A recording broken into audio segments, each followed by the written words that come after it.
Middle east में फिर एक बार लगने वाली है आग। खलीफा नहीं मानने वाला खून का बदला लेकर रहेगा। अमेरिका ईरान में टूटा सीज फायर, अब जंग का राउंड 2 शुरू होगा। ईरान ने यूएई में हमला किया, वॉर का सायरन बज गया। ये तस्वीरें यूएई में ईरान के हमले की हैं।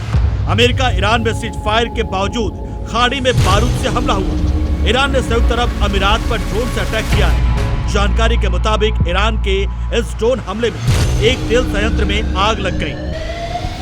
हमले पर यूएई ने कहा है कि उसने एयर डिफेंस सिस्टम से ईरान की ओर से दागी गई कई मिसाइलों और ड्रोन को रोक लिया है। इनमें 12 बैलिस्टिक मिसाइल, 3 क्रूज मिसाइल और 4 ड्रोन शामिल थे। इस हमले के बाद यूएई के कई एयरपोर्ट्स पर उड़ानें प्रभावित हुई और डाइवर्ट की गई।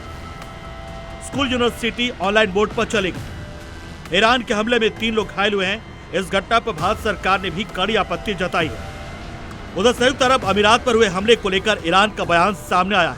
ईरान के सैन्य अधिकारियों के जुड़े सूत्रों ने बताया कि यूएई को निशाना बनाने की कोई योजना नहीं थी और यह हमले ईरान की जमीन से नहीं किए। सवाल यह कि हमला कैसे हुआ।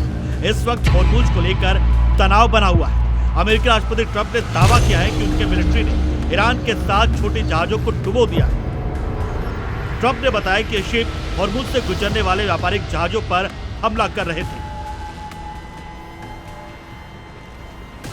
ट्रंप ने कहा कि ईरान के पास आगे 2 ही रास्ते हैं, या तो ईमानदारी से समझौता करें या फिर दोबारा हमला झेलने के लिए तैयार हो जाएं।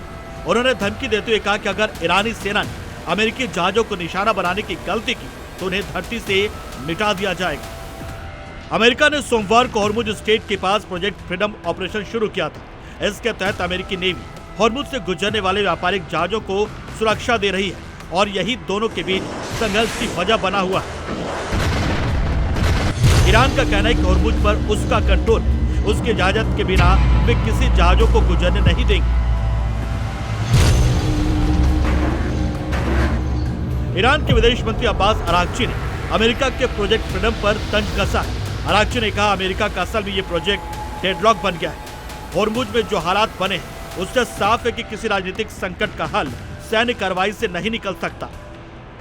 पाकिस्तान की मध्यस्थता में बातचीत आगे बढ़ रही है, इसलिए अमेरिका और यूएई को सावधान रहना चाहिए, वो इस संघर्ष में और ना फंसे। यानी साफ मिडिल ईस्ट में एक बार फिर हालात बिगड़ते जा रहे हैं। शांति वार्ता की जो उम्मीद दुनिया ने लगाई थी वो अब धुंधली पड़ती जा रही है।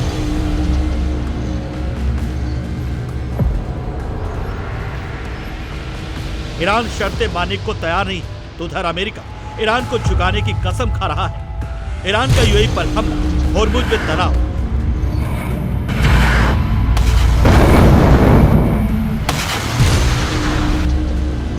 ईरान के परमाणु कार्यक्रम पर टकरार बता रही है कि मिडिल ईस्ट में जंग की स्क्रिप्ट तैयार हो रही है।